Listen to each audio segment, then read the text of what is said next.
마태복음 7장 14절 말씀. 학생이 공부를 잘해야 됩니까? 잘 못해도 됩니까? 남의 집 자식 생각하지 마시고 여러분 집 자식을 생각하시면서 학생이 공부를 잘해야 됩니까? 잘 못해도 괜찮습니까? 학생은, 우리 집 자식들은 공부를 좀 잘했으면 좋겠어요. 학생이니까 공부를 잘했으면 좋겠습니다. 예수를 우리가 믿는데, 예수를 믿는 것도 중요하지만 예수를 잘 믿어야 됩니다. 아마 여러분들이 처음 들어보시는 분들도 계실지 모르겠어요. 예수를 믿으면 됐지, 뭐 예수를 또 잘 믿는 것은 무슨 얘기야. 학생이 공부를 그냥 하는 것과 잘 하는 것은 굉장히 다릅니다. 학생은 공부를 잘해야 돼요. 예수를 믿는 것과 잘 믿는 것도 달라요. 예수를 믿는데 잘 믿어야 돼요. 왜냐하면 공부나 예수 믿는 것은 취미생활이 아니기 때문에 그래요. 취미생활은 잘 못해도 괜찮아요. 그런데 운명이 달려 있어요. 삶이 달려 있어요. 이런 거는 정말 잘해야 됩니다. 열심히 해야 됩니다. 공부는 이 땅에서 우리의 먹고 사는 문제가 많이 달려 있잖아요. 그죠? 그래서 우리 자녀들에게 열심히 공부해라. 또 우리도 우리 부모님한테 그런 얘기 들었죠. 예수를 잘 믿어야 되는 것은 이 땅에서의 삶뿐만이 아니라 저 영원한 삶이 걸려있기 때문에 예수를 믿는데 대충 믿거나 그냥 믿고 그저 믿는 그게 아니고 정말 잘 믿어야 돼요. 영생이 달린 문제이기 때문에. 그래서 우리는 예수를 잘 믿는 그리스도인들이 되십시다. 예수를 잘 믿는 그리스도인이 돼서 정말 나중에 저 영원한 세월에서 영원한 기쁨을 진짜 만끽, fullness, 만끽하면서 우리가 정말 그렇게 살았으면 좋겠습니다. 여러분, 천국 갈 준비를 잘 하고 계십니까? 할렐루야! 큰 박수를 한번 쳐드리고 싶으네. 박수 쳐요, 진짜? 오케이, 할렐루야. 지난주에 우리 목사님이 안 계셔갖고 제가 좀 썰렁했어요. 근데 할렐루야. 천국 갈 준비를 저와 여러분들이 정말 잘 했으면 좋겠어요. 우리 교회는 제가 딴 건 몰라도 우리 교인으로 등록된 모든 사람들은 그 한 사람도 빠짐없이 천국에서 다 만날 수 있는, 하여튼 저 문을 열고 들어오는 사람은 모두가 다 천국 갈 수 있는 그런 교회가 좀 됐으면 좋겠습니다. 그래서 구원에 관한 이 문제를 좀 철저하게 이렇게 돌아보고 또 가르쳐드리고 또 실천하고 또 하여튼 그렇게 하는 겁니다. 왜? 영원한 문제가 달려있기 때문에. 그건 정말로 심각한, 너무나 중요한 그런 문제이기 때문에 그렇습니다. 한 세상 우리가 잘 살았는데 누구 어떤 시인의 말처럼 소풍같이 이 한 세상을 소풍처럼 잘 살았는데 딱 죽어서 가보니까 천국 문이 아니라 엉뚱한 문에 서 있으면 얼마나 당황스럽겠습니까? 그죠? 그래서 우리가 예수를 믿되 예수를 잘 믿어야 되는 겁니다. 천국 가는 것은 벼락치기로 되는 게 아니에요. 많은 사람들이 천국을 벼락치기처럼 이렇게 생각하는데 특별히 예수님의 십자가의 오른쪽 왼쪽에 달린 그 강도의 사건을 막 이야기하면서 죽기 바로 전에 예수를 믿으면 그러면 천국 가지 않느냐 이러면서 실컷 놀다가 나중에 죽기 전에 잘 믿으면 되지 뭐 이런 생각을 갖고 계신 분들이 계신데, 그것은 하나님의 은혜가 어떤 것인지를 보여주기 위해서 그런 샘플을 보여준 거지 이렇게 살아도 된다라는 샘플로 보여준 그 사건이 아닙니다. 그래서 천국 가는 거는 벼락치기로 되는 게 아닙니다. 정말 우리의 삶을 통해서 꾸준히 만들어가는, 그게 천국 가는 삶이에요. 그래서 오늘 설교 제목을 천국으로 향하고 계십니까? 이렇게 대담하게 한번 지어봤습니다. 천국으로 향하고 계십니까? 우리 히브리서 11장에 보면은 믿음장으로 알려져 있죠. 거기에는 굉장히 많은 인물들이 저 구약에서부터 쭉 이렇게 써 있습니다. 그 사람들은 믿음이 좋아서 믿음으로 산 사람들 뿐만이 아니라 그 사람들의 삶의 포커스가 이 땅이 아니고 저 본향에 있었던 사람들이에요. 하나같이 다 그들의 관심, 그들의 에너지 또 그들의 삶의 중심을 다 이 땅에 두지 않고 저 하늘에다 뒀어요. 본향에. 예. 그들이 곧 가게 될, 죽어서 가게 될 그곳에 두고 살았어요. 예. 우리 믿음의 조상들이 다 그런 삶을 살았습니다. 그러면서 성경에 그 사람들의 삶을 기록한 이유가 무엇이겠습니까? 우리들의 포커스도, 우리의 마음의 중심도 이 땅이 아니고 저 천국에, 저 본향에, 거기에 둘 수 있도록 그렇게 좋은 이그젬플들을 저와 여러분 가운데 보여주신 것입니다. 구약의 모세가 어떻습니까? 이 이집트 왕국에서의 왕자로서 가질 수 있는 그 부귀영화, 이 모든 것들을 다 내려놓고 그리고 주님의 길을 따르지 않습니까? 여러분, 신약의 바울은 어떻습니까? 그가 갖고 있는 정말 그 보석 같은 많은 것들을 뭘로 여겼다고요? 배설물로. 왜 배설물로 여겼을까요? 그 귀한 것들을 그렇게 애쓰고 노력해서 얻은 지식과 지혜와 이런 것들을 다 배설물로 여기고 나는 오직 한 분 예수 그리스도 아는 그 일에만 집중하기로 했다. 왜? 그의 모든 소망이 이 땅이 아니고 저 본향에 있었기 때문에 그래요. 저와 여러분도 그렇게 되실 수 있기를 주님의 이름으로 축원드립니다. 우리의 소망, 우리의 기대, 우리의 모든 것들이 잠시 잠깐 살아가는 이 땅이 아니고 저 천국에 두는 그러한 삶이 예수를 제대로 믿는 삶이에요. 첫 단추는 거기서부터 우리가 출발을 해야 됩니다. 여러분, 우리의 지금의 이 생을 정거장으로 생각하느냐 아니면 종착역으로 생각하느냐에 따라서 우리의 삶을 매니지하는 것이 굉장히 달라질 거예요. 그죠? 이 땅을 정거장으로 아는 사람들과 여기가 종점이야, 여기밖에 없어, 여기가 다야 라고 생각하는 사람들은 내 삶을 어떻게 살아갈지 그 퀄리티가 굉장히 달라지게 돼 있어요. 바라기는 저와 여러분들은 이 땅이 종착역이 아니라 저 본향이, 저 천국이 우리의 종점, 우리의 종착역으로 알고 그것을 준비하며 살았으면 좋겠습니다. 오늘 우리 본문의 말씀은요, 하나님이 그래서 천국에 관한 말씀을 저와 여러분 가운데 주셨어요. 천국은 어떤 곳인지를 우리가 한번 좀 돌아보고, 제가 천국에 대한 설교를 들은 것은요 거의 주일학교 때가 거의 다였던 것 같아요. 좀 어느 정도 머리가 크고 나서부터는 거의 목사님들이 천국에 대한 지옥에 대한 이런 설교를 안 해주셔가지고 제가 잘 못 들어서 갑자기 기억이 나더라고요. 천국에 대한 메시지가 나올 때마다 하나님이 좀 깊고 풍성하게 우리의 소망이 거기 있는데, 그죠? 우리가 결국 천국에서 잘 살기 위해서, 천국에서 더 큰 기쁨을 누리기 위해서 우리가 지금 이 땅을 정거장처럼 살아가고 있는데 그 메시지를 더 많이 좀 하나님 주셨으면 좋겠다, 그런 소망으로 앞으로도 좀 나올 때마다 좀 풍성하게 나누려고 합니다. 우리 본문으로 한번 들어가서 보겠습니다. 너희 마음에 근심하지 말아라. 하나님을 믿고 또 나를 믿어라. 내 아버지의 집에는 있을 곳이 많다. 그렇지 않다면 내가 너희가 있을 곳을 마련하러 간다고 너희에게 말했겠느냐. 나는 너희가 있을 곳을 마련하러 간다. 내가 가서 너희가 있을 곳을 마련하면 다시 와서 너희를 나에게로 데려다가 내가 있는 곳에 너희도 함께 있게 하겠다. 무슨 말씀이냐면 이제 예수님이 곧 십자가에 달리실 것입니다. 이제 예수님이 잡혀가시고 십자가에 달리시고 부활하시고 승천하시게 되면 이제 예수님이 이 땅에 없죠. 그러면 제자들이 굉장히 두려워할 것 같으니까 예수님이 이렇게 말씀하십니다.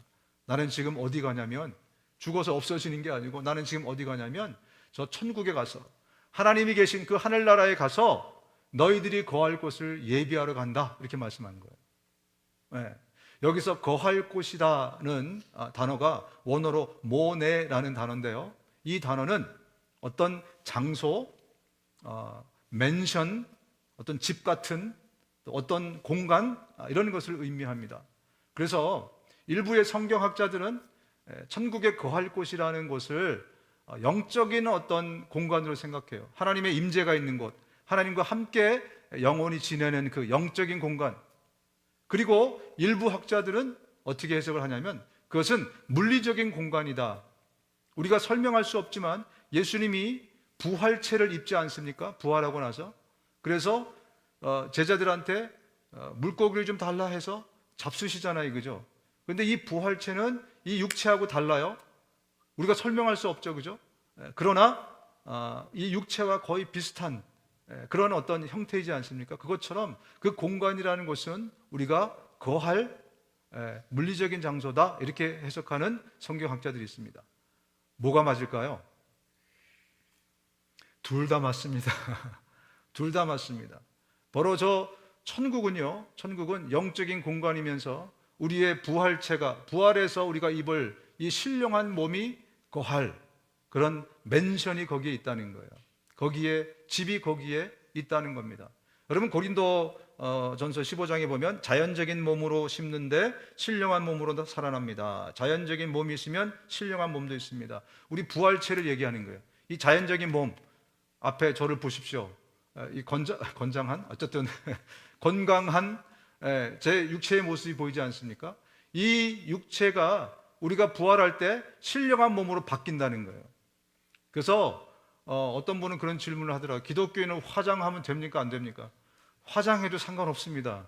여러분, 이 육체를 입고 가는 것이 아니라 이 육체가 예수님처럼, 부활하신 예수님의 몸처럼 신령한 몸을 따로 입고, 그리고 우리가 천국에 올라가기 때문에 그렇습니다. 이 육체가 있다는 것은요, 이 신령한 몸이 있다는 것은 우리가 거할 장소가 있다는 거예요. 그래서 천국은요, 여러분이 거할 맨션이 거기에 있습니다. 이게 성경에서 우리에게 말씀하는 거예요. 천국은 영혼만 둥둥 떠다니는 그런 장소가 아니라 이 땅과 굉장히 비슷한 그런 시스템, 이 땅과 굉장히 비슷한 환경이 거기 있을 거라는 거죠. 사도 요한이 요한계시록에 보면 천국에 올라가서 천상을 그가 보면서 요한계시록을 기록하게 됩니다. 그가 천국을 보고 처음에 뱉었던 말이 뭐냐면, 여기에 땅이 있네, 하늘이 있네 라는 말이었어요. 계시록 21장에 보면 나는 새 하늘과 새 땅을 보았습니다 라고 말합니다. 이전의 하늘과 이전의 땅이 사라지고 지금 이 환경, 지구에 있는 이 환경이 다 사라지고 바다도 없어졌습니다. 나는 또 거룩한 도성 새 예루살렘이 남편을 위하여 단장한 신부와 같이 차리고 하나님께로부터 하늘에서 내려오는 것을 보았습니다. 영적인 세계로만 우리가 알고 있었기 때문에 천국을 생각할 때 거기는 땅도 없고 거기는 산도 없고 그런 줄 알았는데, 하늘도 없는 줄 알았는데 하늘과 땅이 거기에 있다라고 이 사도 요한이 고백하고 있습니다. 저는 상상하기를 이 천국의 모습은 에덴 동산과 굉장히 비슷하지 않을까 생각이 됩니다. 하나님께서 이 에덴 동산을 천국과 같은 환경으로 만들어 놓으셨잖아요, 그죠? 그 같은 속성을 갖고 계신, 아이디어를 갖고 계신 하나님께서 천국의 모형으로 이 땅에 에덴 동산을 만든 것이 아닌가. 우리 천국을 한 번도 본 적이 없지만 근데 우리가 상상할 수 있지 않습니까? 바로 그것에 지천에 과일나무들이 있고 정말 푸르름과 녹음이 흩어져 있는 그 아름다운, 인간의 상상을 초월하는 놀라운 많은 자연 만물들과 하나님의 작품과 위대함으로 가득 차 있는 바로 그 에덴 동산.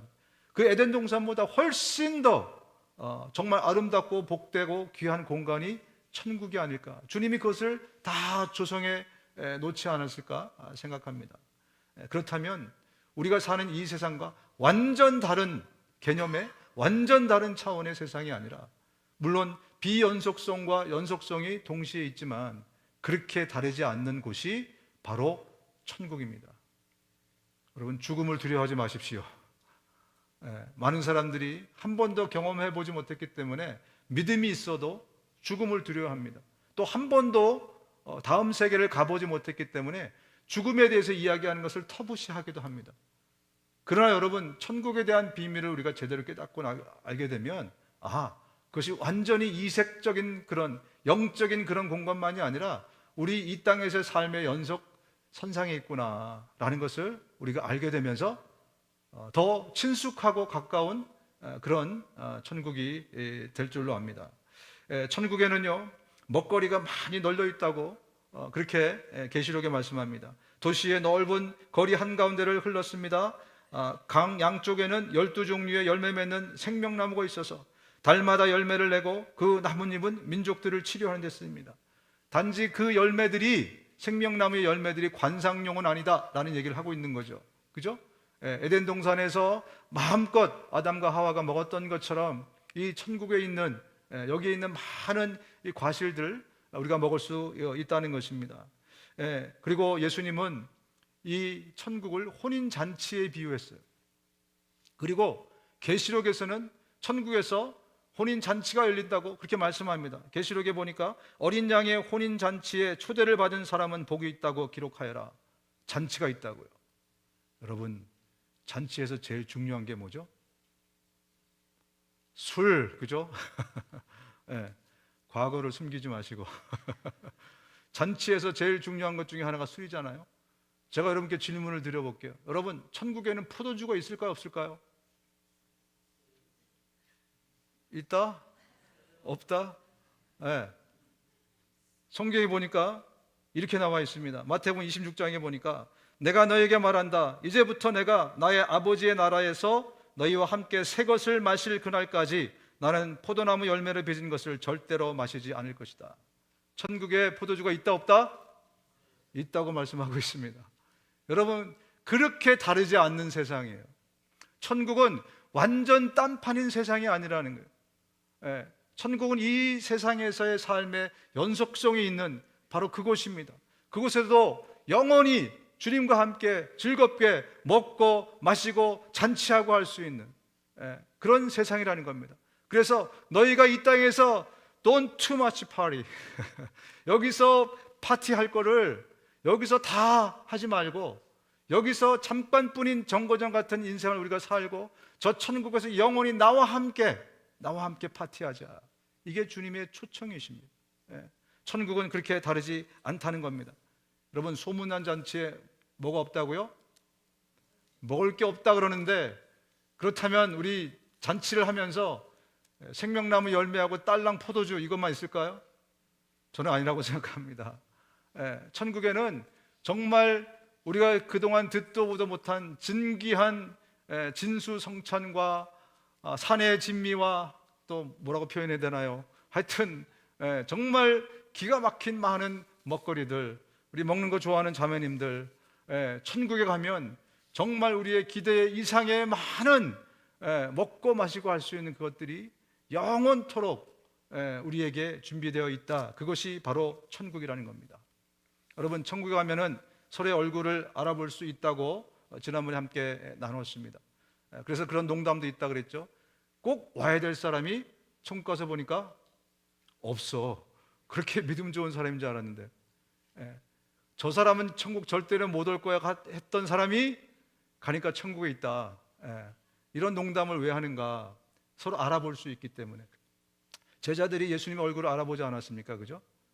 서로 알아볼 수 있다는 거죠. 여러분, 그렇다면 천국에 못생긴 사람이 있나요? 없나요? 이런 질문이 또 여러분의 손주나 누가 물어볼 거 아닙니까? 뭐라고 대답하시겠어요? 천국에는 못생긴 사람이 있다 없다? 제가 단언하건대 천국에는 못생긴 사람이 없습니다. 할렐루야. 왜냐하면 우리가 부활체를 입을 때는요, 모든 우리의 갖고 있는 핸디캡, 장애, 이런 모든 요소들이 전부 다 사라질 것이기 때문에 그렇습니다. 새로운 육체를 입고 모두가 선남선녀로 너무나 잘생기고 아름다운 차은우와 차은우를 모르시는 분들은 신성일이나 그렇게 정말 아름답고 멋진 그런 얼굴로 우리가 천국에서 서로를 알아보게 될 텐데, 그런데 말입니다, 거기에는 더 잘생긴 사람은 있어요. 다 잘생겼는데 더 잘생긴 사람과 더 잘생긴 사람과 더 잘생긴 사람이 있어요. 그 사람은 어떤 사람이냐? 다니엘서 12장 3절을 보니까 이렇게 나와 있습니다. 같이 한번 읽어볼까요? 12장 3절 시작. 지혜 있는 사람은 하늘의 밝은 빛처럼 빛날 것이요 많은 사람을 옳은 길로 인도한 사람은 별처럼 영원히 빛날 것이다. 그의 얼굴에 광채가 있을 겁니다. 더 잘생긴 사람은 더 밝은 빛으로 더 밝은 빛으로 그런 얼굴을 그가 하게 될 것이다. 왜냐하면 예수님의 얼굴이 바로 그 얼굴이기 때문에 그래요. 여러분, 천국에서 잘생긴 사람은요, 이목구비가 뚜렷하고 비율이 좋고 무슨 쌍꺼풀이 진하고 이런 것이 아니고 얼마나 더 밝은 빛을 갖고 있느냐, 이것에 따라서 얼마나 더 잘생겼느냐의 기준이 될 것입니다.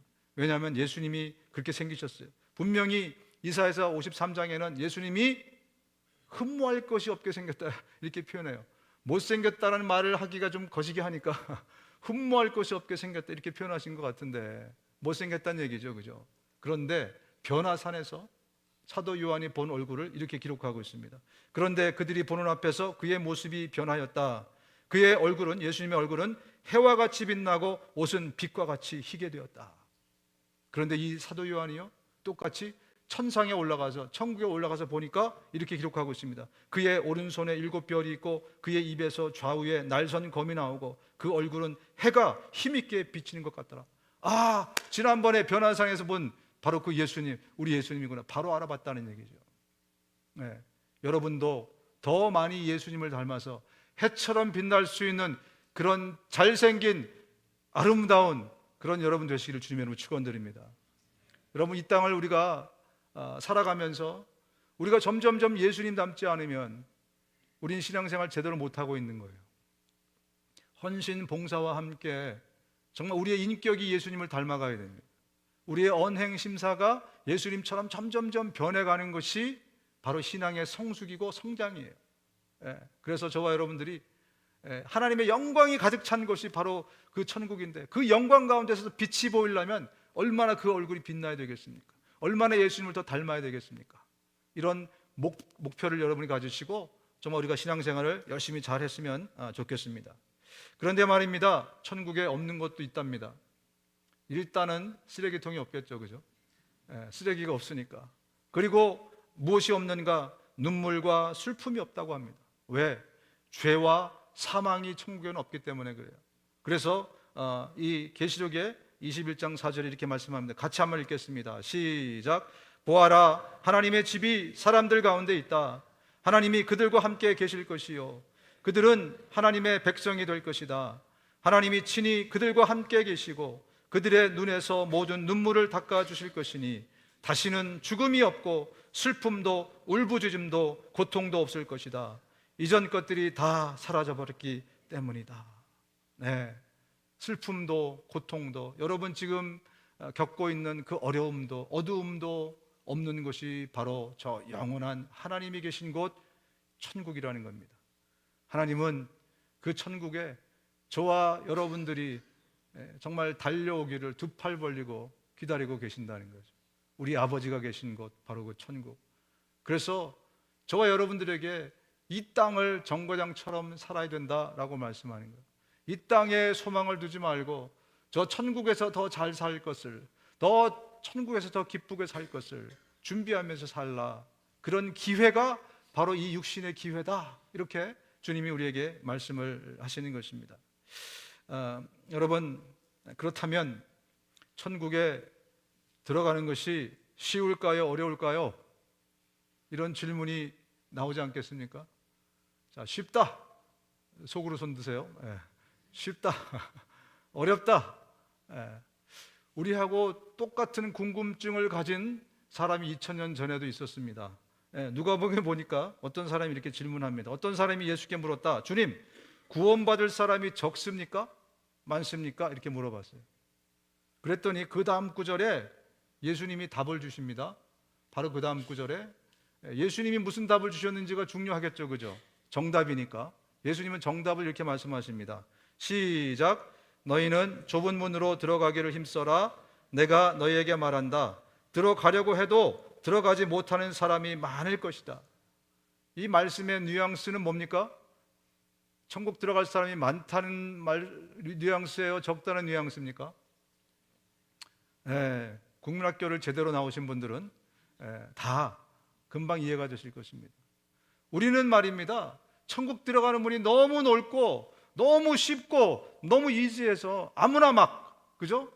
그냥 아무나 막 들어가는 곳이 천국이다라는 생각을 우리가 하고 있는데, 정작 천국으로 가는 길 되신 예수님이, 천국의 문 되신 예수님이 뭐라고 말씀하시냐면, 이거 힘써야 된답니다. 들어가기를 힘쓰래요. 들어가려고 해도 들어가지 못하는 사람이 많을 것이다. 그러니까 우리가 당황스럽지 않을 수 없습니다. 그동안 우리가 생각해온 이런 것들하고는 정반대되는 개념을 말씀하시죠. 어떤 의미에서 왜 천국문이 좁다 이렇게 주님이 말씀을 하셨을까? 여러분, 먼저는요, 영생은, 구원은 간절히 찾고 구하는 사람에게 주어지는 겁니다. 어떤 사람에게? 그냥 누워서 언젠가 때가 되면 내 입속에 떨어지겠지 하면서 입을 벌리고 있는 그 사람이 아니고요, 이 영생은 찾고 두드리고 간절히 바라고 이것을 막 애쓰고 이런 사람에게 주어지는 것이 영생이라는 거예요. 왜? 하나님이 이 영생이라는 선물을 만들기 위해서 자신의 아들을 죽였어요. 이 영생이라는 이 은혜를 주시기 위해서 자신의 아들을 죽였습니다. 그렇기 때문에 이것을 아무한테나 막 그냥 싸구려 떨이 나눠주듯이 아무한테나 막 주는 게 아니에요. 그래서 영생은요, 정말 간절하게 구하고 찾고 두드리는 사람에게 주어지는 거예요. 우리 가운데 어떤 사람들은 정말 그런 경험을 하셨을 겁니다. 다 내 친구들 다 예수 믿고 다 구원의 확신도 있다고 그러는데, 어떤 사람은 막 방언도 말하고 어떤 사람은 막 저렇게 신나게 신앙생활하는데 나는 아무리 믿어보려고 안 돼. 그래서 정말 찾고 두드리고 구하다가 주님이 어느 날 우리에게 선물로 영생을, 믿음을 주신 것을 받은 사람도 있을 겁니다. 또 우리 중에 어떤 사람은요, 나는 잘 몰랐는데 내가 영생을 얻게 하기 위해서 주변에 수많은 사람들이 수십 년 동안 혹은 수년 동안 나를 위해서 정말 찾고 두드리고 막 땀 흘리고, 마치 문둥병자를 메고 갔던, 문병자가 아니죠, 하여튼 메고 갔던, 중풍병자를 메고 갔던 그 사람들의 믿음처럼 정말 그 사람을 위해서, 혹은 자식을 위해서, 부모를 위해서, 친구를 위해서 누군가는 정말 땀 흘리고 울고불고 기도하고 하면서, 저도 어릴 적에 부모님들을 위해서 우리 친구들하고 기도 많이 했어요. 근데 결국 나중에 나이 먹어서 보니까 다 예수 믿고 돌아가셨더라고요. 그래서 너무너무 감사했는데, 정말 영생은요, 그래서 아무한테나 그냥 막 떠리로 던져주는 것이 아니에요. 왜? 하나님의 자식을, 하나님이 돌아가신 것인데 영생을 주기 위해서, 그래서 간절히 찾는 자에게 주는 것이기 때문에 이것은 좁은 문이다, 좁은 길이다 라고 말씀하신 것이 아닌가. 또 어떤 의미가 있냐면, 이미 영생을 얻은 저와 여러분들, 천국문이 어디 있는지 발견한 저와 여러분들, 이제 그 길로 향하고 있는 저와 여러분들에게 어떤 의미로 예수님이 좁은 문, 좁은 길이라고 말씀하셨는가. 우리가 7장 14절 아까 하가한 말씀이지 않습니까? 생명으로 이끄는 문은 너무나도 좁고, 그죠? 좁고가 아니고 너무나도 좁고, 그 길은 또 좁은 게 아니라 비좁아서 그것을 찾는 사람이 적다. 엄청나게 좁은 모양이죠, 그죠? 그래서 사람들이 봐도 어떻게 저 길 들어가? 라고 생각할 만큼 문이 작고, 어떻게 저 길을 걸어가? 할 만큼 굉장히 좁은 길이다. 여러분, 문을 발견한 저와 여러분들에게 문보다 더 중요한 게 뭡니까? 길 아니겠어요? 그죠? 저 문으로 가는 길, 그 길이 저와 여러분들에게는, 이미 영생을 소유한 저와 여러분들에게는 그것이 더 중요한 문제라는 겁니다. 그 길은 좁고 협착하고 어렵답니다. 여러분, 요즘 여러분의 믿음 생활을 한번 돌아보십시오. 여러분의 삶을 한번 돌아보십시오. 지금 좀 넓은 길을 지금 가고 있다는 생각이 드십니까? 아니면 이렇게 정말 왜 이렇게 내 삶은 이렇게 좁은 길이지? 내가 지금 예수를 이렇게 믿고 있는데도 내 삶은 왜 이렇게 좁은 길이지? 라고 생각하면서 가고 계십니까? 혹시 넓은 길이라면, 혹시 내가 생각하기에 좀 널널하고 좀 여유가 있고 그런 길이라면 이 말씀을 한번 우리가 좀 봐야 됩니다. 마태복음 7장 13절인데 이렇게 말씀합니다. 멸망으로 이끄는 문은 넓고 그 길이 널찍하여서 그리로 들어가는 사람이 많다. 어쩌면 우리가 wrong way로 지금 가고 있을 수도 있다. 나의 삶을 그래서 한번 돌아봐야 된다. 여러분, 예수를 믿는 게 중요한 게 아니고요, 학생인 게 중요한 게 아니고, 비즈니스를 하는 게 중요한 게 아니고, 공부를 잘하는 게 중요한 거고 비즈니스를 잘하는 게 중요한 거 아니겠습니까? 먹고 사는 문제가 달렸으니까. 예수를 믿는 것도 중요하지만 예수를 잘 믿는 게 중요해요. 영생이 달려있기 때문에. 그래서 점검하고 체크하고 하는 것입니다. 여러분, 주님이 마태복음 7장 21절에 아주 심각한 말씀을 합니다. 너무 심각해서 제가 혼자 읽기에는 겁이 나서 같이 읽겠습니다. 시작. 나더러 주님 주님 하는 사람이라고 해서 다 하늘나라에 들어가는 것이 아니다. 하늘에 계신 내 아버지의 뜻을 행하는 사람이라야 들어간다. 어떤 사람이 들어간다고요? 이거는 선지자의 이야기도 아니고 모세의 이야기도 아니고 예수님이 직접 하시는 말씀인데 이렇게 말씀하고 있습니다. 나더러 주님 주님 하는 사람이라고 해서 들어가는 게 아니고 하나님에 계신 내 아버지의 뜻을 행하는 사람이라야 들어간다. 그래서 그 길을 가는 사람들에게 이 길이 좁다고 얘기하는 거예요. 왜 좁으냐? 하나님의 뜻을 행하면서 사는 길이기 때문에 좁다고 말하는 겁니다. 하나님의 말씀대로 살아야 되는 길이기 때문에 그 길로 가야 되기 때문에 이 길은 좁다, 이 문은 작다라고 말씀을 하는 겁니다. 부담되시죠? 아니요, 할렐루야. 주의 말씀을 내가 행해야, 주의 뜻대로 살아야, 그래야 가는 길이다 라고 그러면 많은 사람들이 갑자기 소화가 안 되는, 그럼 나는 예수 믿고 천국만 가면 됐지 뭐, 그러고 있었는데 나는 이제 천국 갈 자격을 다 따놨다고 생각하고 있었는데 오늘 예수님이 직접 나타나셔서 지금 뭐 더 듣도 보도 못한 말씀을 막 하니까 이게 어떤 사람들에게는 굉장히 부담이 될지 모르겠습니다. 똑같은 현상이 이스라엘 백성들에게도 나타났어요.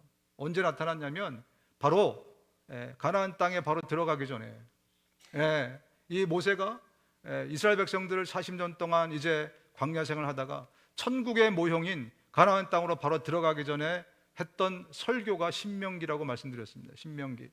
레위기를 쭉 다시 해석해 주면서 신명기라는 설교를 이제 마지막 그 광야에다 사람들 모아놓고 그 이스라엘 2세들이죠. 1세가 다 죽었으니까 마지막 정신교육을 사실 한 거죠. 이 정신교육을 다 한 다음에 신명기 30장에 보면 이렇게 말씀합니다. 11절 14절인데요 오늘 내가 당신들에게 내리는 이 명령은 당신들이 실천하기 어려운 것도 아니고 당신들의 능력이 미치지 못하는 것도 아닙니다. 그 명령은 당신들에게 아주 가까운 곳에 있습니다. 당신들의 입에 있고 당신들의 마음에 있으니 당신들이 그것을 실천할 수 있습니다. 와, 없습니다 그랬으면 얼마나 좋았을까요? 그런데 너 할 수 있어. 설교를 그냥 주구장창 그냥 여러분 신명기 두껍습니다. 주구장창 다 한 다음에 결론적으로 무슨 말씀을 한다고요? 아마 우리처럼 저거 못할 것 같은데요. 그거 굉장히 부담스러운데 힘들 것 같은데요. 이렇게 손들고 아마 모세에게 뭐 얘기했던 사람이 있었는지 모르겠습니다. 그랬더니 모세가 뭐라 합니까? 의지가 없을 뿐이야. 너 할 수 있어. 능력도 있어. 이렇게 아예 단정지어서 모세가 얘기합니다. 왜 단정지어서 얘기했을까요? 여러분, 우리는 사랑하면 할 수 있습니다. 인간은 사랑하면 할 수 있어요.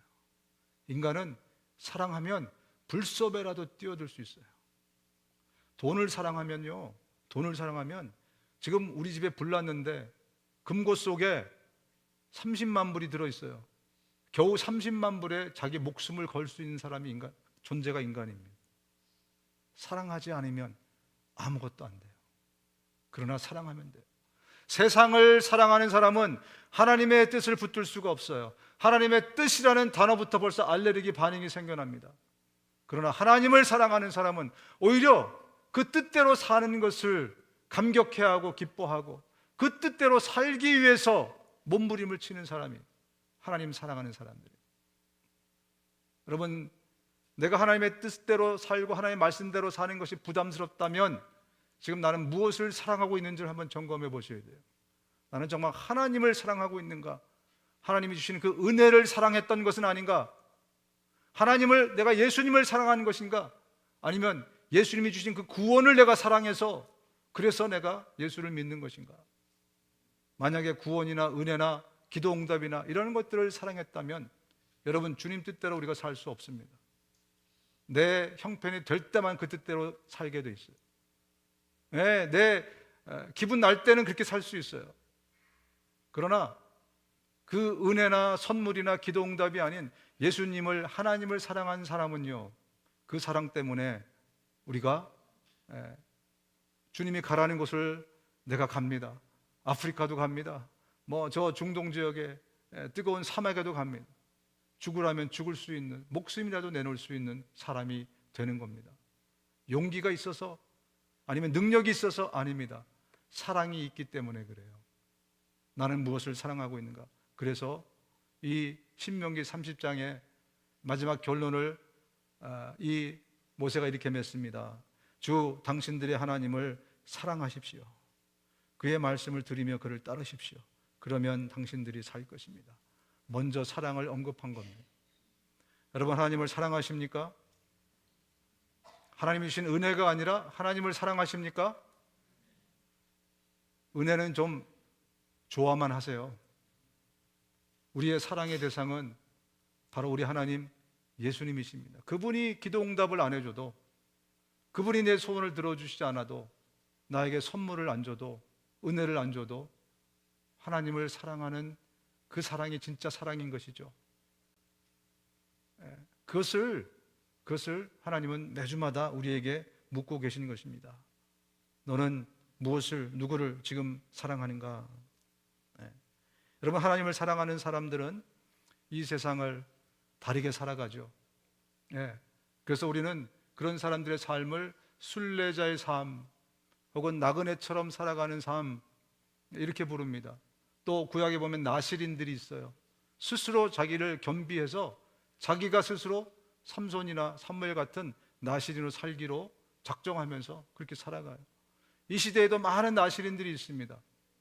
이 시대에도 많은 선교사님과 목사님들과 또 보면은 저런 신부님들, 또 수녀님들, 이런 분들 보면요, 정말 주를 위해서 살겠다고 자기 스스로가 정말 결단하고 그렇게 살아가는 많은 이 시대의 나실인들이 있습니다. 평신도 중에서도 겉으로는 드러내지 않지만 정말 자신의 삶을 온전히 주님께로 바치고, 내가 일하는 목적도 주님의 영광을 위해서, 내가 돈 버는 것도 하나님 때문에, 내가 돈 버는 것도 내가 아니라 이웃을 위해서 이렇게 살아가는 수많은 평신도 나실인들이 있습니다.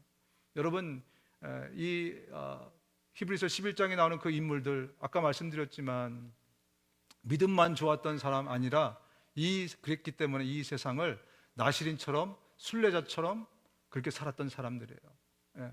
왜? 그분들의 소망이 어디에 있었다고요? 저 본향에 있었기 때문에, 저 천국에 있었기 때문에. 그래서 그들은 이 땅을요, 정거장으로 생각하고 천국 가는 준비 단계로 생각하면서 살았던 거예요.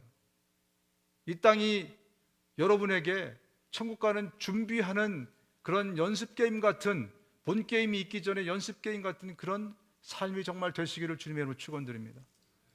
우리의 목적이 본향에 있으면요, 세상을 보는 눈이 바뀝니다. 여러분들이 겪고 있는 그 문제의 해석이 바뀌기 시작할 거예요. 왜? 나의 본향이 저 천국에 있게 되잖아요. 그러면 더 이상 그것이 나에게 절대적이지 않아요. 이거 없으면 죽을 것 같았는데 내 본향에 나의 모든 소망과 모든 것을 옮겨놓고 보니까 이거 그래, 괜찮아, 손해봐도 괜찮아, 이거 그렇게 그냥 진짜 몇 날 며칠을 잠도 못 잤는데 괜찮아. 이거는 누가 설득해서 바뀌는 게 아닙니다. 나의 포커스가, 나의 삶의 중심이 이 땅이냐 저 천국이냐, 이것에 의해서 좌지우지가 될 것이기 때문에 그렇습니다. 이 히브리서 11장에 있는 사람들을 성경이 이렇게 말합니다. 이 사람들은 모두 믿음을 따라 살다가 죽었습니다. 그들은 약속하신 것을 받지는 못했지만 그것을 멀리서 바라보면서 반겼으며 땅에서는 길손과 나그네 신세임을 고백했습니다. 뭡니까? 순례자처럼 살았다는 거죠. 나그네처럼 살았다는 거죠. 여행자처럼 살았다는 거죠. 그죠? 그러면서 베드로도 흩어져 살아갔던 이 많은 사람들에게 이렇게 그들을 부릅니다. 사랑하는 여러분, 나는 나그네와 거류민 같은 여러분에게 권합니다.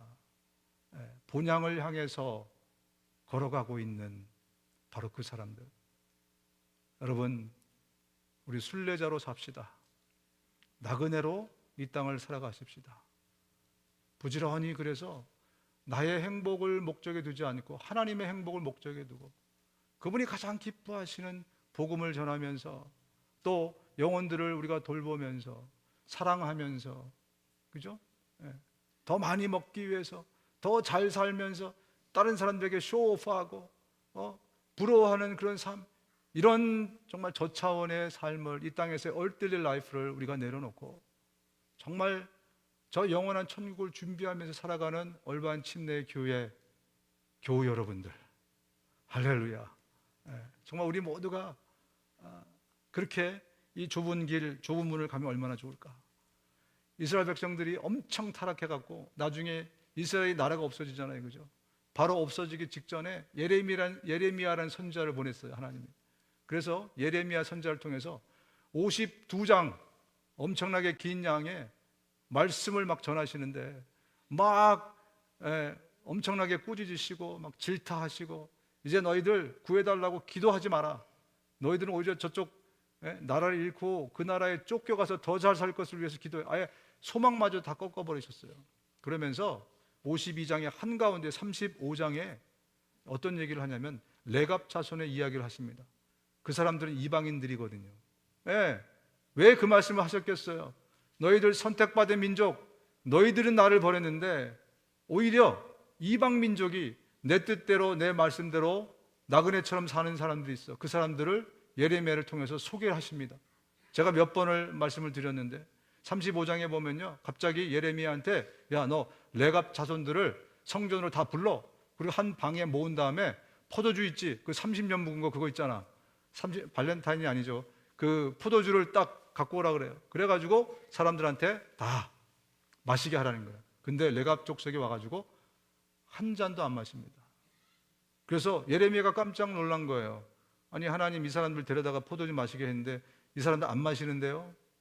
왜 그렇죠? 그러고 있는데 이 레갑 사람들이 이렇게 예레미야에게 얘기합니다. 우리는 우리 조상 레갑의 아들 요나답에게 우리에게 명령하신 모든 말씀에 순종하여 우리와 우리 아내와 우리 아들과 딸이 일평생 포도주를 마시지 않았습니다. 우리는 거처할 집도 짓지 않고 포도원이나 농토나 곡식의 씨도 소유하지 않았습니다. 부동산, 동산 아무것도 없었다는 거예요. 이 땅을 나그네처럼 살았다는 거예요. 이방인이면서 오히려 나시린처럼 그들의 소망을 이 땅에 두지 않고 저 하늘에 살았던 이 사람들도 있는데 너희 선택받은 이 이스라엘 족속들아, 너희들 지금 도대체 뭐하냐, 이런 안타까운 마음을 그 한가운데 심어 놓으신 거죠. 그렇습니다. 이 땅을 평범하게 살아가는 그리스도인들도 있어요. 얼마나 정말 귀하고 복된지 몰라요. 그러나 주님은 다윗 같은 사람, 그죠? 주님은 성경에 나오는 많은 인물들에게 더 주목하시지 않습니까? 저와 여러분들이 정말 이 땅을 나그네처럼, 나시린처럼, 이 레갑 족속들처럼 순례자의 삶을 살면서 부지런히 복음 전하고 주를 위해서 우리가 살아간다면 주님이 얼마나 기뻐하실까?